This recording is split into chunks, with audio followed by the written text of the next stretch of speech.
Welcome, ladies and gentlemen, to Tactical Hapkido Live. This is our September edition, and I'm Pastor Chuck Edwards. And I'm Grandmaster Rodemaker. And the big news is what's coming up. I love this time of year. Next month, we're having the second annual Tactical Hapkido Alliance Training Conference. And this is the best. I just am so looking forward to this. The Grandmaster, what do you have for us? Well, as you're talking, I'm getting excited about it because since last year, we had a lot of new charter members come on board. Yes. So we're going to have some real exciting people coming this year. We're going to have different all walks of life. But the training regiment this year, we're going to change it up a little bit. And we're going to offer training on Sunday after our morning chapel. And we have Grandmaster Hufford coming in. He's going to be teaching padded weapons. And his expertise is these padded weapons. And the reason we chose padded weapons in today's economy and everything that's going on, we're looking for ways to bring in and keep and retain students. Padded weapons are a lot of fun, and it's a great way for retention to bring in new students. Not only that, one of our master instructors called me. He is coming in with a full contact bodysuit. Oh. So we're going to be able to have some fun, beating him up, if you will, without getting hurt. And we just have some really interesting things on tap this year. And the official itinerary will come out about a week prior. Because we're still shaping things and we're still getting things put together.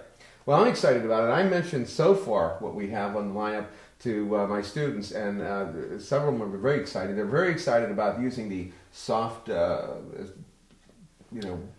weaponry, and they're excited about that. So we're going to be taking quite a few people from our school to the conference this year. Really excited about that. Well, not only that, we're going to be offering discounts on videos, encyclopedias, T-shirts. We're learning, and everyone's asking for this stuff. So when you show up, it's not going to be just about the training, but more importantly, Pastor Chuck, this is going to be about the fellowship. Yes. And it's going to be about meeting people from other schools and the brotherly bond and sisterly bond that we share as martial artists. And and obviously, there's going to be some good preaching going on there too. And I'm real excited about what God has for us this year. Well, I'm excited about it, and I know I have several students who've signed up to go. We're going to have an entourage there, and so how would we register if someone's interested and they're viewing this? How would they register for the conference? Just go to www.tacticalhapkido.com. You'll go down, it'll say Training Conference 2011, click on it, all the forms, you can pay online, everything's right there. So you can register online if you like, correct, or mail the form in, or even call Tactical Hapkido at what number? 814-504-8043. And one other thing I'd like to add, to keep the cost the same as last year, the hotel worked with us, and so instead of offering a buffet, which we all overeat, we're offering individual meals, so we were able to keep our costs down. Because, here at the Tactical Hapkido Alliance, it's not just about, having a successful conference and making money. It's not about that. It's about coming together for one goal, which is to fellowship and to learn. So we want to always keep our costs reasonable. Will they get a good rate at the hotel? Yes. A room with 2 double beds, $50 a night. Plus free continental breakfast. As you remember, the breakfasts were awesome. They were fantastic. This hotel, it's not the Hilton, but I'll tell you what, the food's great. They bend over backwards. The hospitality is right on. We loved it. Well, all right, Jim, I'm excited. This is where we're going to be, and if you're interested, contact the Grandmaster or go on the website. You'll have the information there. You got any training tips for us today? Yes. Today we're going to talk about the same empty hand techniques, the closed hand techniques. And what I mean by that is, an empty hand technique is when you don't have a weapon in your hand, and a closed hand technique is when you have a knife, a gun, a stick, etc. And what I mean by that is what makes tactical Hapkido different.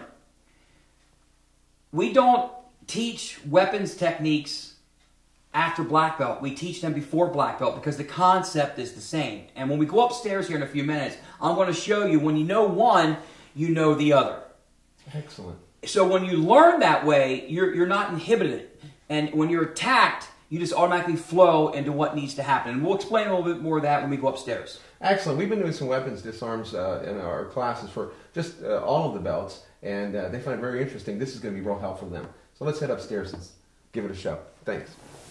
We're just talking about the difference, or the similarities, if you will, between empty hand and closed hand. Remember, closed hand is a weapon. Whether you're attacked by a weapon or you utilize a weapon as a tool to disarm somebody. When he threw the hook punch towards my head, I'm going to step in, I'm going to brush with this hand, strike immediately here. Now I can go into an arm bar, okay? I can go into a figure 4. The follow-up is irrelevant because everyone's going to have their favorite techniques. But the part we're getting at here today is when you come in, the technique is the brush and the strike. Now if you have a knife in your hand, and you come in with same thing, as I strike, I need to trap and control the wrist. Then I can go into a figure 4, go into an arm bar, bring it down to a simple wrist lock for a disarm. But the technique is the same. It's the same flow. Now, what I was talking about, closed hand, is when I use a knife to disarm somebody with a knife. So he comes in again, I'm going to step in, hitting him with the knife, checking here so it doesn't come back on me, and as I cut, I'm going to come up and I'm going to strike right here on the tricep, then utilize the back of the knife and take him down in figure 4. But as I cut here, the knife will come out of his hands because he will no longer be able to close his hand. The technique is the same. The concept is the same, just with slight variations from blade, empty hand. And the same thing would happen if we use sticks. It's motion is motion. And we're using techniques that we learned from the very beginning, basics. Thank you. Okay, thanks for the demo. I'm going to make sure that my students see that. In fact, I'm going to recommend it to new incoming students. When we start to teach them the basic principles of Hapkido, especially tactical Hapkido, work both for the closed and the open arm, unarmed individuals, armed individuals. Thanks for making that connection for us. Well, this whole concept of when you know the empty hand, you already know the closed hand, the weapon, reminds me of a scripture in the Bible where Philip asked about the Father, and Jesus, he answered and says, "Don't you know me, Philip? Even after I have been among you such a long time. Anyone who has seen me has seen the Father."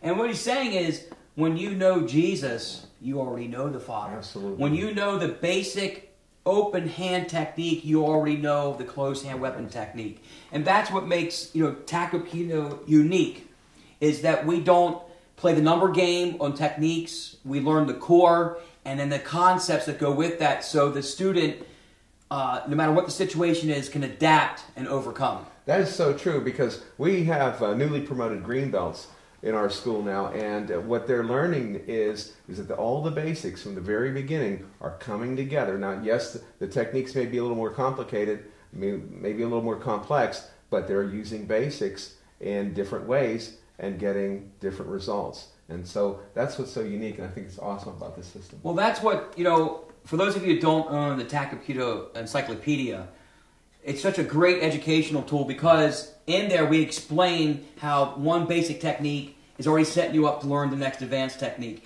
And I don't think there's any other system that has put together that type of collation and concepts. So, it would behoove anybody, even if you're not doing Tactical Hapkido, but you're a Hapkido practitioner, to get our encyclopedia and see how we put that together. Again, all that information's on the screen for you. We look forward to hearing you. And if you have any questions about Chancel Kwan, Tactical Hapkido, give us a call, send us an email, check out our website. Thank you, and God bless. God bless.